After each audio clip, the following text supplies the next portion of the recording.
All right, cut. This is the Neon Tarantino, the Zubaz Zemeckis, Bebe Abrams himself, the greatest director in all of professional wrestling, Derek the director. And you're listening to Wrestling Cheers. So you like, subscribe, leave a good comment, 5 stars, whatever you want, because Wrestling Cheers is my favorite podcast in all of Burleyville. Cut. Making your way in the world today takes everything you got. Taking a break from all your worries sure would help a lot. Wouldn't you like to get away?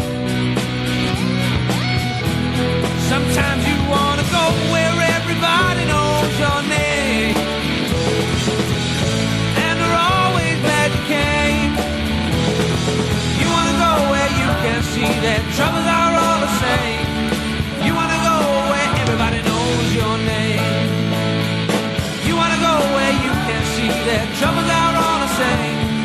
You want to go where everybody knows your name. And welcome back to Wrestling Cheers, where everybody knows your name, especially when we're in a new venue. This is Wrestling Cheers, where we like to talk about things going on in the Northeast Ohio independent wrestling scene. We preview shows, we review shows, and sometimes we even have interviews along the way. This episode, we'll be previewing AIW's show this Friday, December 28th, at a new venue, Ohio Nets Sports Complex Center, and it is Welcome to the Party, Pal, featuring Masato Tanaka. I am your host. I am Heavy Set, and Wrestling Cheers is brought to you by the Trending Topics Network and MidwestTerritory.com. Please rate, review, and subscribe to wherever you're listening to this podcast, be it Apple Podcasts, Google Podcasts, Stitcher, TuneIn, YouTube, Spotify, iHeartRadio, or Podbean, WrestlingCheers.podbean.com. If you want to get a hold of us, we're on Facebook, Twitter, and Instagram, Facebook.com/WrestlingCheers, Twitter.com/WrestlingCheers, and Instagram.com/WrestlingCheers. Email, if you so choose, a desire, WrestlingCheers@gmail.com. We have the merch store over at whatamaneuver.net. And like I said, we'll be previewing AIW's Welcome to the Party, Pal. This will be a little bit different. Normally we record on a Tuesday, and it gives me enough time to record and then edit and then post for Thursday. Well, as you should know, this is the week, or was the week, of Christmas, and right now we're recording on a Sunday. And we're going to have a much shorter show, and I'm not going to be alone. I'm being joined by old Ed Battis. Sup. It's great to have you back. Thank you for being the only person who was able to come on tonight. Yeah, I'll just sit at my computer and edit some photos, so it's all good. Kill 2 birds. So normally for these shows, like for previews, we'll pick 3 matches, we'll talk about them at length, and then go into a second part of the show and just make our picks for the whole show. So we're going to do it a little bit different. Since it's only the 2 of us, we're actually going to go over every match and make picks. We're just going to have a one-shot through. So no going back to anything. We felt like it would be just easier that way with just 2 of us. We're going to have so many talking points per match. So if we did do the 3, it wouldn't last that long. So let's just give every match a little bit of a highlight, and we'll still have a regular size episode. So we got to start where the first announcement happened. Nick Gage versus Masato Tanaka. Is this the point where you want to call me out? I'm going to open the floor for you. Yeah. Summers has only seen one Masato Tanaka match, and that being the one night only one, which, I mean, it's from his most famous feud in my opinion. And I've seen a few more matches of him, but yeah, so I called him out on that earlier, and fun times. Yeah, I didn't, like I've mentioned before, I didn't really grow up much with ECW. I will never claim to be an ECW guy, but I did love the one night stand. And I love always the atmosphere that ECW bring, but I'm never going to be a historian on ECW. And this match caught a lot of flack when it first got announced by some people. Actually, I want to bring it up just because I thought it was so fucking dumb of people being like, oh, why is Nick Gage getting Masato Tanaka? It seems like to some fans that Nick Gage is the new Tim Donst.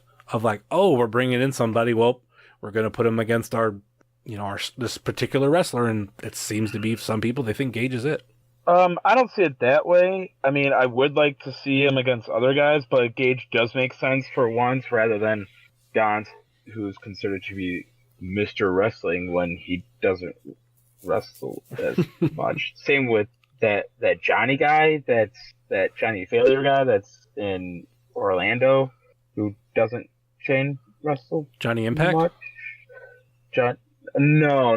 I did see that guy last week, and he's a big dude in real life. I mean, I would like to see him against other people. The same with like how Nick got LA Park. I would have liked to have seen him against other people, but it makes sense. I mean, I wouldn't have minded to see Tanaka against The name that I kept hearing from Eddie. Oh, Eddie would have been a good one as of right now. Oh no, I would say he's not on the card, but he is on the card. He's in the 4-way match. Would have liked to see that. I think that's the only person that I could say that's like, okay, if it wasn't going to be Gage, have it be Eddie. But I think Eddie, getting to work with the younger talent, that's something that he is really, really good at. But the name that I kept hearing from a lot of people was like, well, and when just that match was announced, it was, well, why doesn't he go up against Tracy Williams? It would be a great match against Tracy Williams. And my thought process behind that was like, why would you do Tracy Williams? Yeah, it would be a good match. I'll give you that. Who's winning? Do you have it Tracy Williams be the one that beat Masato Tanaka? Or do you have Masato Tanaka become the new champion, which probably won't happen? Or do you have it to where it's a dusty finish or something happens to where it's a disqualification or something? Like, I don't know. The absolute champion has beat big names before. Wasn't Ethan Page the champ when he beat Zack Sabre Jr.? Possibly. Yeah, I'm pretty sure. There is a precedence of that just being true. So it doesn't matter because I don't think Thorne's really going to bring in Tanaka again unless it was somehow like Mania weekend or something. But no, this is just a one in my head. And I still think it has to be more of a brawl, and the technical aspect of Tracy wouldn't fit. I like I said, I still think it would be the one person that I immediately thought of that I wanted was Justice versus Tanaka, because Justice is a big fan of Justice, and Worldwide are big fans of Tanaka. Of Tanaka, but of Mike Awesome. Okay. And Justice is a huge ECW fan, which is the whole reason why his style, as of his comeback, has been more of a psycho ECW style, a brawler and jumping off of shit and using weapons. Mm-hmm. It's because he is the opposite of you, where he does love ECW and grew up watching it.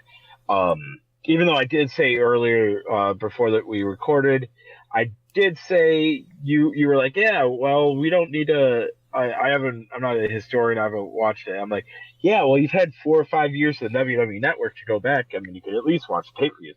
But anyways, yeah, I thought Justice versus Tanaka would have been really cool. Gage makes sense. But I would have really liked Justice versus him, even though it wouldn't really sell the DVDs from a outside AIW fan base. It wouldn't be good business on his part, on Thorne's part. I've had 4 or 5 years to watch it on the network, but I really don't go back and watch old shit. That's kind of my whose fault is that? It's my choice. I choose not to, even if I'm not going to go back and watch something like 5 years old. Like. Well, yeah, I haven't watched anything like that at all. But I'm saying I would still fall asleep at times from throwing on an old late 80s, early 90s WWE or CW or WCW pay-per-view, because that's what I used to fall asleep to on tapes back in the day. So I do tend to watch stuff on older stuff, but it's just my personal thing. I don't go back often unless it's like something shot like a documentary. Like, I'll watch anything like that. Like, when WWE's putting on a lot of, like, really cool DVDs like that, I'd go back and watch those all the time. But actual match stuff and pay-per-views, I don't know, it's just me. I can't do it. Yeah. Well, I do consider myself to be slightly of a wrestling historian. I've listened to podcast series that go all the way back to, like, 1850 wrestling. Yeah. So I like to and I was a history major in college, so it goes hand in hand. But I digress. So yeah, looking forward to that. You want to go with the pick? Yeah, we can go with picks. I'm gonna go Tanaka. I agree. I think, yeah, yep. That's totally down with that. I think he goes over, and it's just gonna be a good brawl. Lots of very strong style-esque with weapons, probably. All right, and on to the next match. It's already been kind of talked about, so perfect opportunity to talk about the intense title match. Matthew Justice with his first title defense versus KTB. I'm curious to see where this will go with the new venue, because Justice has a reputation of going everywhere for a match, and I think this is a great way to for a first title defense, and also to test KTB and AIW. Yeah, because has he had a singles match here yet? I feel like they've been scrambles. That's what I remember. So yeah. I think it's similar styles, just as I said earlier, kind of that ECW style.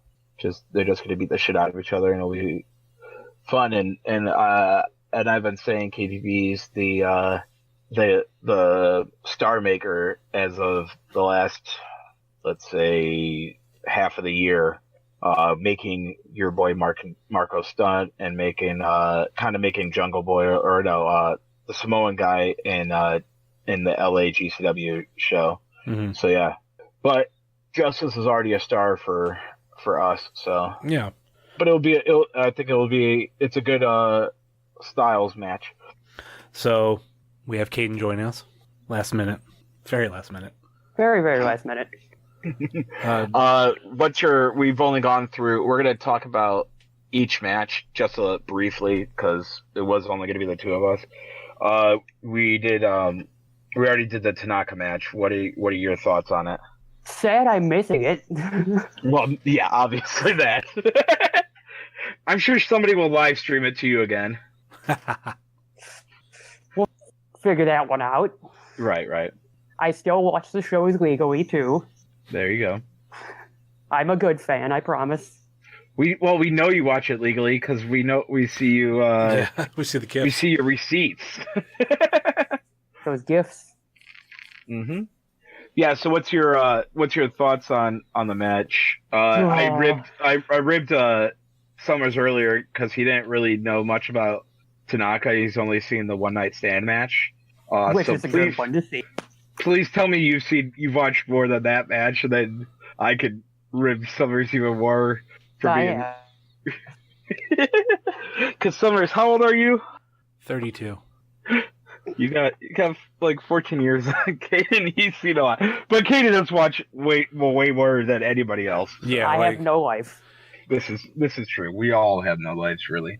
Kayden is like the exception of the rule of his age, because the amount of wrestling he's watched, or just let's even say the amount of wrestling he owns, like is astronomical compared to everybody else. Well, there's nothing really to do in Menor besides going to the movies, so. Yeah. Yeah. So yeah, what are you stoked about for the match to watch later? It's going to be very, very violent. It's going to be a lot of chairs, hopefully some tables. How did you feel about Nick Gage being the one to go up against Masato Tanaka? When Tanaka got announced, my two predictions, it was either going to be Gage or Matthew Justice. Exactly. That's what I said earlier.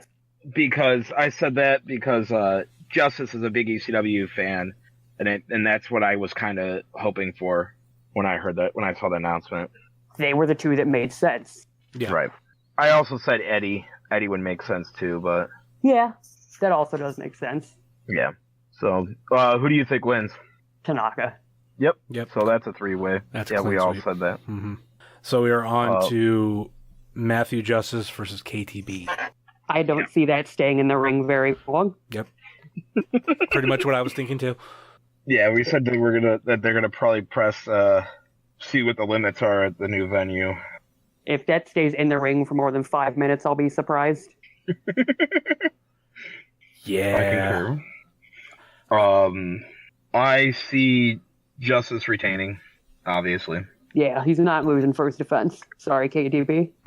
I think we just had this conversation, like how many people have lost on their first defense in AIW. It's rare. So For as long as I've been going, I cannot recall many people losing on their first defense. I thought Page was the only one. No, what was it, the first defense, or what was it with him? The first night. Like his first, I thought he won a match, but then lost afterwards. So that doesn't even really count. Yeah, that wouldn't count, yeah. I'd have to pull up Cage Match. I don't have it up yet, but I'm grabbing it right now. yeah, So we're talking about Page's reign. Yeah, so we're talking 2000. 2013? Yes. Oh, Jesus, was I even coming around? I don't think you started. I wasn't coming... around yet. I started on. I came back on conspiracy theory. Yeah. Damn. That was 2013. Yeah, it was February. I don't remember him being a champ though. He won at APSO, and I thought he lost it. I thought it might have been his first defense because he lost against Ultraman Black, but I don't remember if that was the announced match or. Oh, APSO title. Okay, I thought you were talking about. Oh, Intense. Okay, yeah, no, we're just talking just first title Belts defenses in general. Yeah. Right. Page.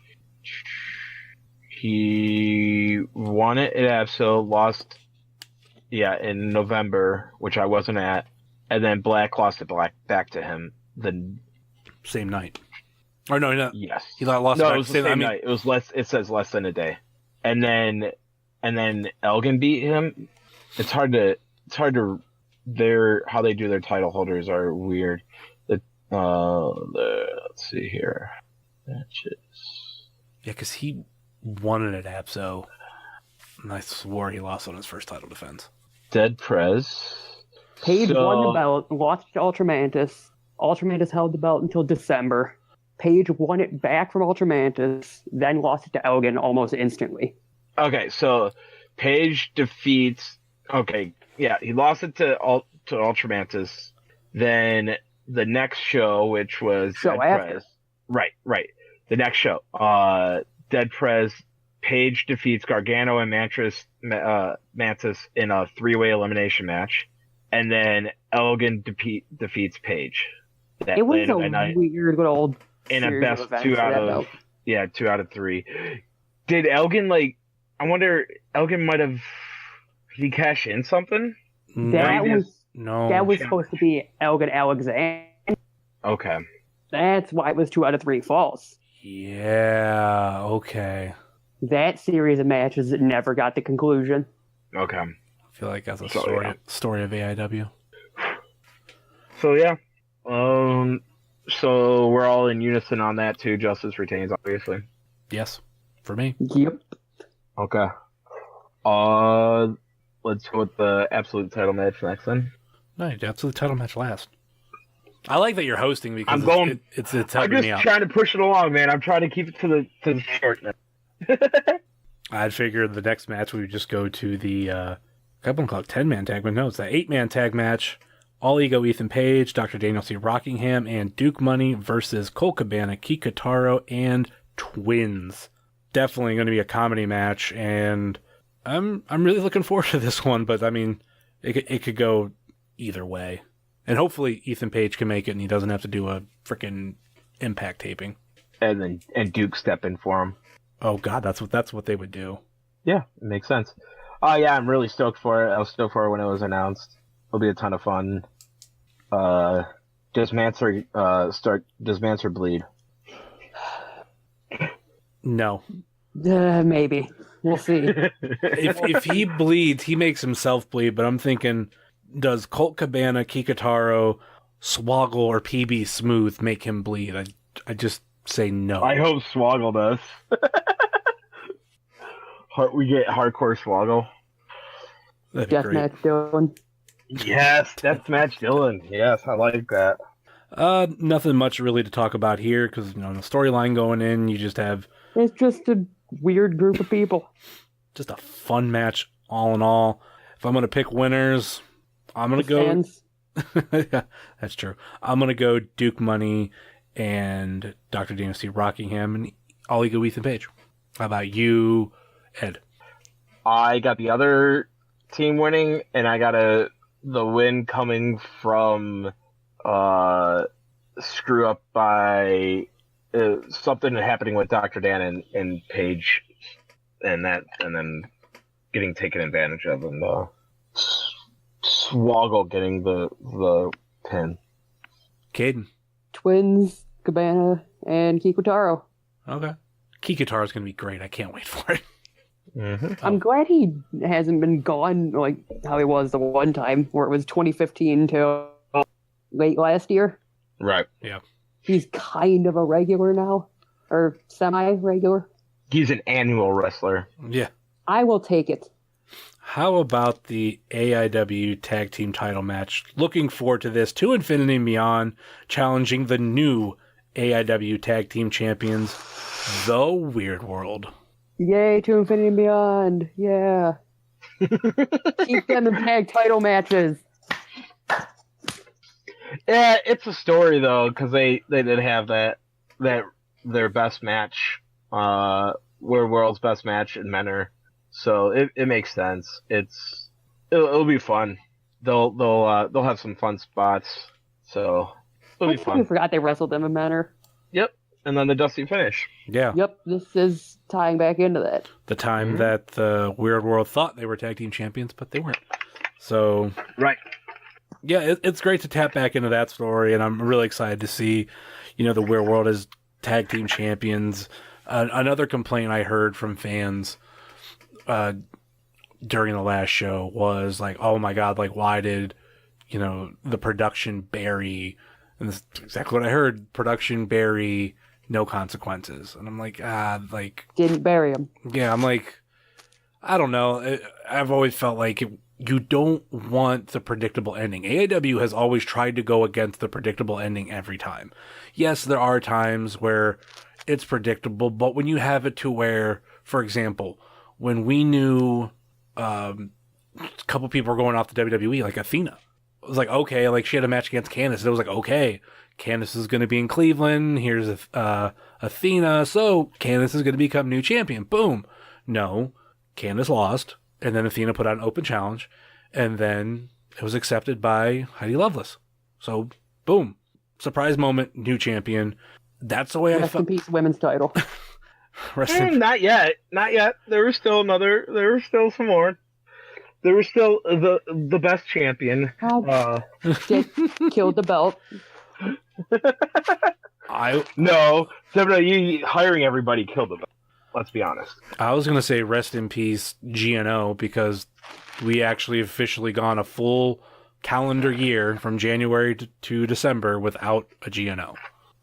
I'm fine with it. I have not missed a show since the cancellation of GNOs, so I've not. And I mean, is there really? I'm with Thorne on there not being enough talents yet. More people need to rise up a little bit and get noticed, because I don't know. That's just me. I don't really miss it that much. It makes when there is a women's match, it makes it better, or people care more rather than it just being a women's match on the show. Like, especially when it's Alley Cat, I find her to be a ton of fun. So yeah. It adds to a show by there being less of it. Less is more. But I've always liked the opportunity for there to be like one whole show devoted to this little different world within AIW, because you have your normal show stuff, then you have the GNO stuff, and then it was a different brand. And then I was going to and then you also have the student show stuff. So it was always refreshing. Like, okay, we're coming up to a GNO. Oh, cool. I'm going to see a whole card of wrestlers I don't normally see. Oh, after that is a student show. Oh, great. Here are a bunch of students I don't get to see on one entire card. So then when we get back to a regular show, it's like, okay, it makes me want the regular show even more. Just my 2 cents on all. I mean, right. It sucks that it's gone, but I do like the point that you brought up, Ed, because it's not something I thought of. And now, when Alley Cat comes, like, oh, great, Alley Cat. Or Faye Jackson. Yeah, I was about to say Faye Jackson. Yeah, like bringing someone like her, like, oh, cool. Instead of having the whole card. And as much as I'd like those shows, obviously you didn't like them because you didn't show up. And yeah, I never went to one. The only one that I would have wanted to have gone to, looking back, would have been when Shayna debuted. Yeah, and it'd just be to see her debut. Otherwise, since I've been going, I haven't been bummed that I missed a match, and otherwise it would have been one of the random guys matches that would have been one. Those are the only matches that I would have been bummed, and the only match that I did go back and watch ever on a GNO show was Shayna's debut, because my buddy raved about it from being there. So it's different taste, I guess. So I mean, your taste kind of echoes, I think, a lot of people, because obviously those shows undersold. Now we're in the middle of a underattended. Okay, that's true. Underattended because the home market was huge for those shows. But even though I was replaced with multiples of people that look like me with cameras like mine. That's true. That's why they were all here to see Emma. Yep. That was. But so yeah, fun. going back. I say Weird World retains. They're taking those titles to New York, baby. So that they can face the Rock and Roll Express. Yeah, I'm gonna go with the Weird World retaining, and I want to see their title reign be just loaded with amazing matches and opponents. Two, I want to see them in different markets. I've mentioned, if I were to get to pick anybody to come, go down to Southern Underground Program, I want a bunch of them to come up here. But I think Weird World in the South, just in general, is money, and I'd love to see it happen. How about you, Kayden? Also, Mania Weekend, I wouldn't mind to see them against the Rockers. No, yes, the Rockers, Marty and Sean. Sean's on that comeback trail, baby. How about bust you, out, have Duke actually really bust out that Duke money. Come on, 7 figures, Duke. And Kayden. Yeah, I don't see Weird World losing here. Again, first defense. I'll say, too, I went back and recently watched the video of them cashing in, because I took video of like a lot of shit that Magnum did, and the pop when the World's music hit and they showed the trophies, fucking huge, and I loved it. So really happy to see these dudes, get more in AEW. So let's move on to the next match, and this is Ed's match of the night. He's really looking forward to. It is Tim Donst versus Wes Barkley. Chip Collinsworth here, and I have breaking news for you. Wesley Barkley, also known as Maserati Wes, his open challenge has been accepted by none other than Tim Donst. For more on this, we're going to take it to our wrestling analyst, Twitter Fingers Tommy McGillicuddy. Tommy, how you doing?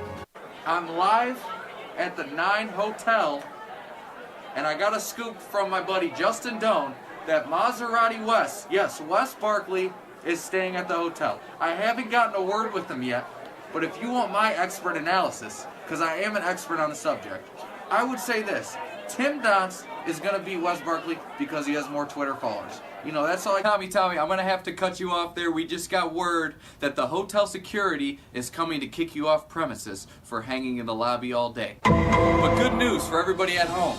Right now, we're going to go to a live satellite feed of the Maserati Mansion, and we're going to get word from Maserati Wes himself, Wes Barkley. Wes, Chip, I go when I want to go, and I want to go right now. So yes, sir, Maserati Wes Barkley, back at you once again. December 28th, Tim Donst accepted my open challenge. I'm glad Tim Donst accepted the open challenge, because I didn't think I would be able to get my hands on him this early in my career. Tim, don't think I didn't forget what you said about me on my debut. Yes, let me give a little history lesson to everybody out there.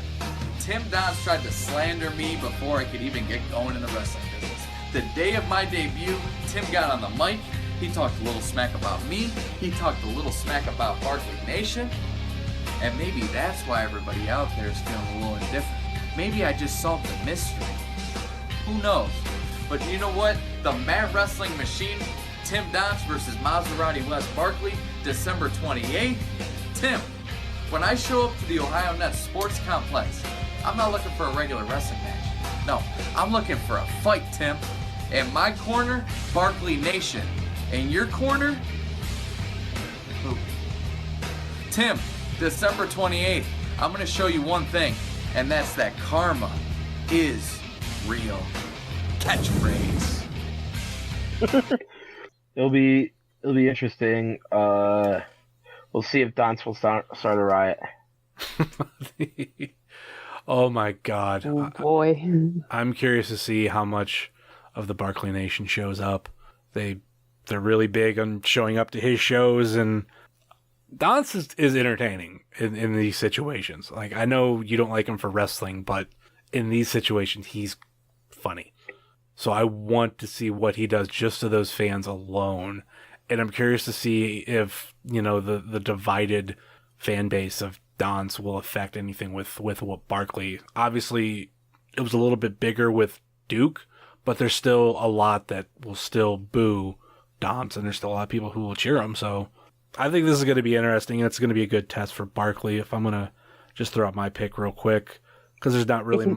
It's an interesting crowd mix. Yeah. I'm going to go Dance.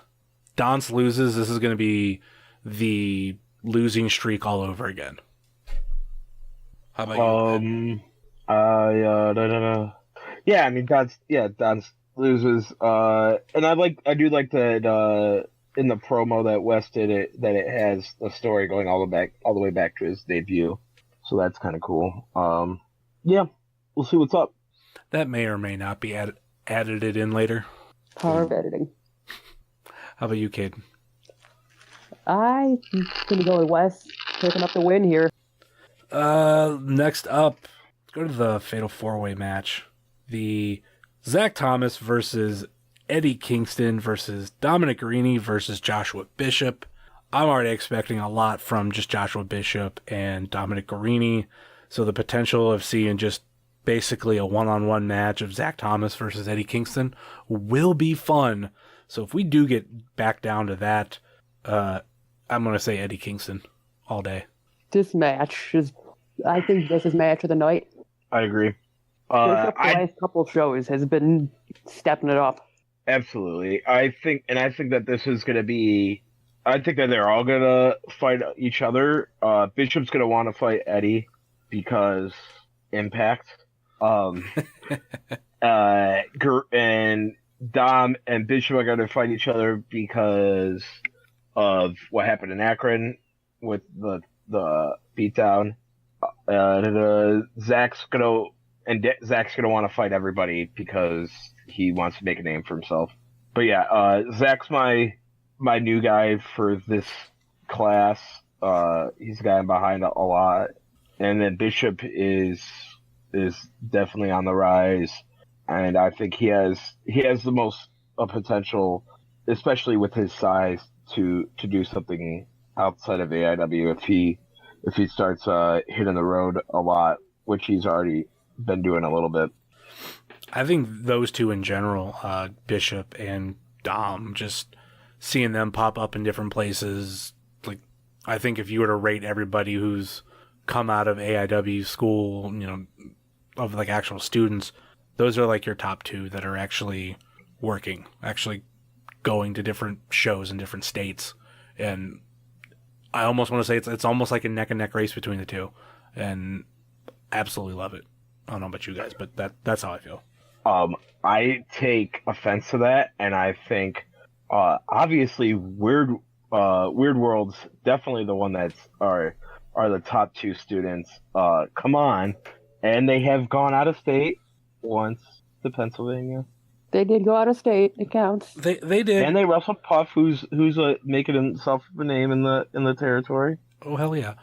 The thing is about them is they're not getting out enough.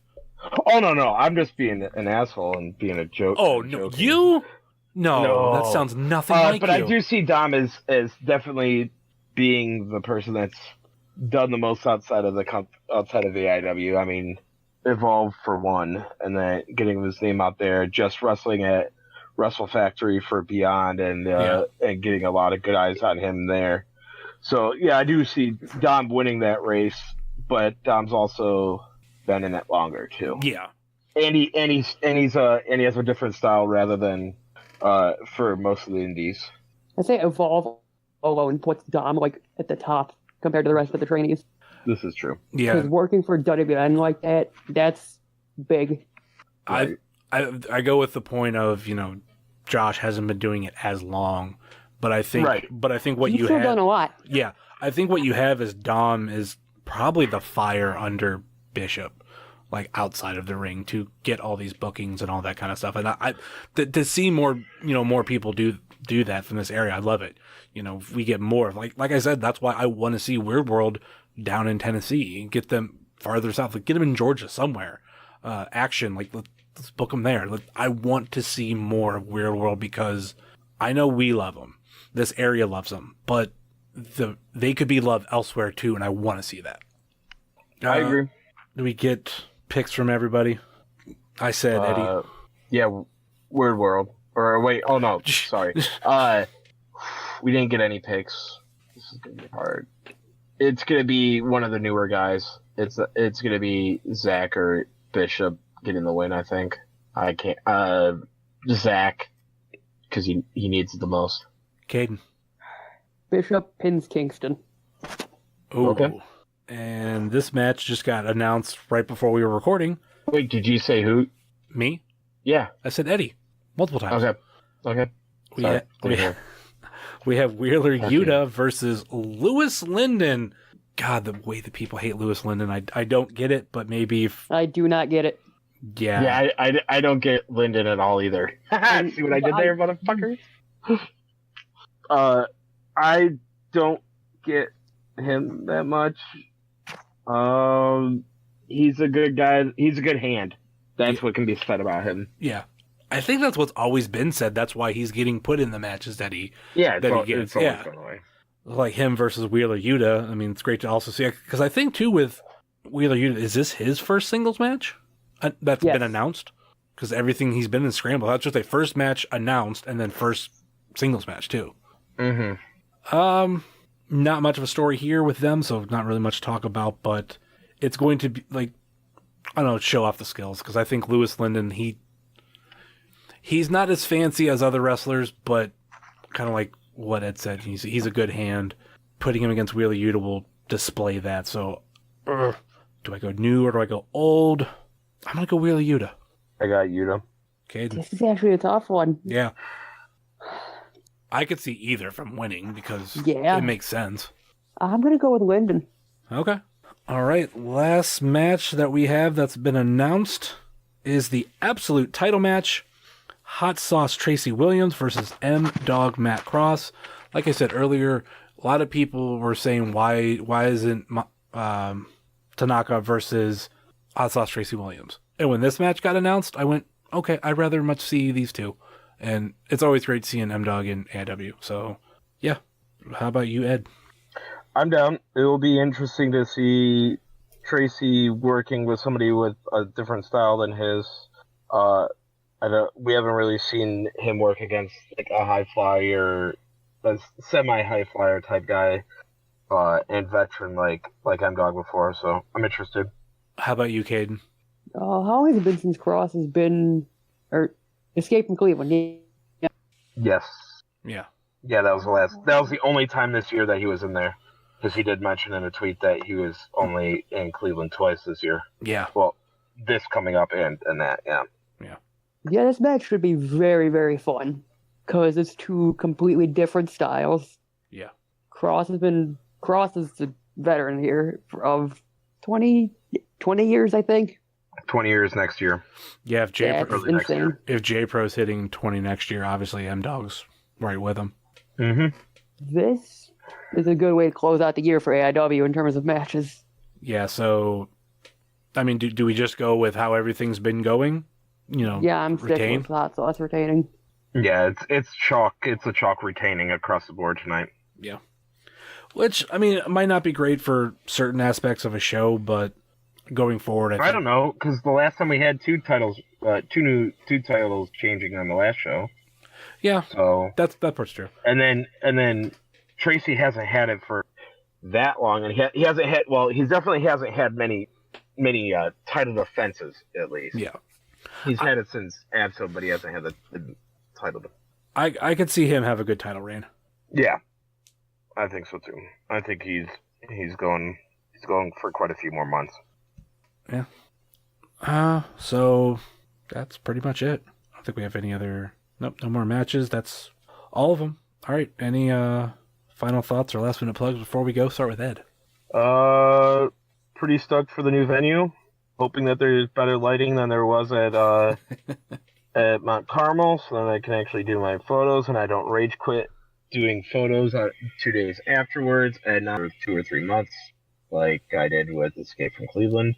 And hopefully it's nice and warm in there and all that good stuff.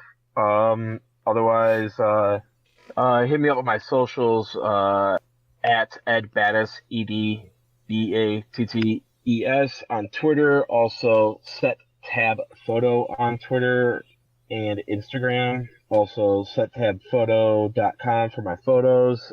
Only wrestling ones I have up there are NXT from March of this year, which are some of my best wrestling photos ever, and then a bunch of concert photos. So, yeah. How about you, Kayden?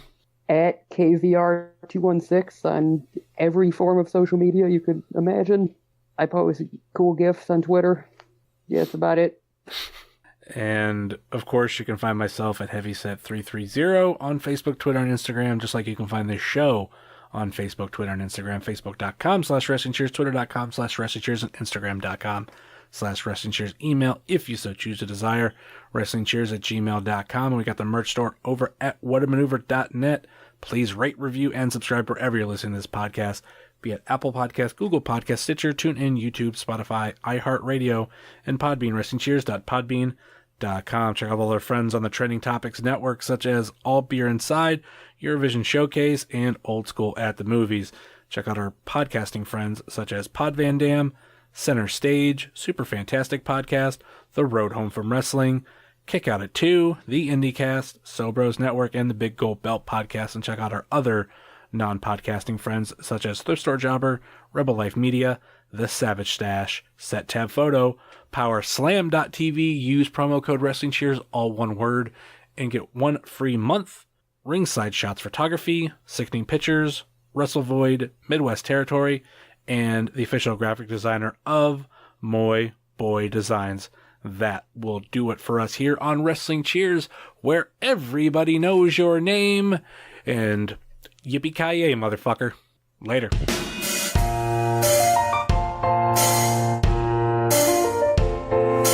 Making your way in the world today takes everything you got.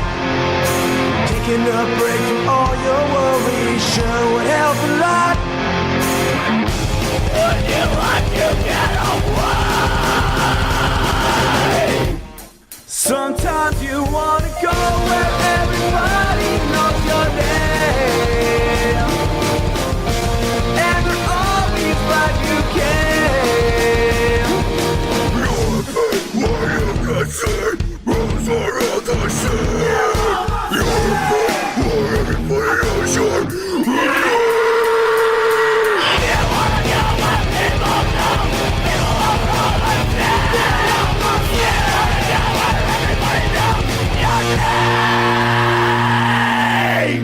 Are you tired of the same old pro wrestling?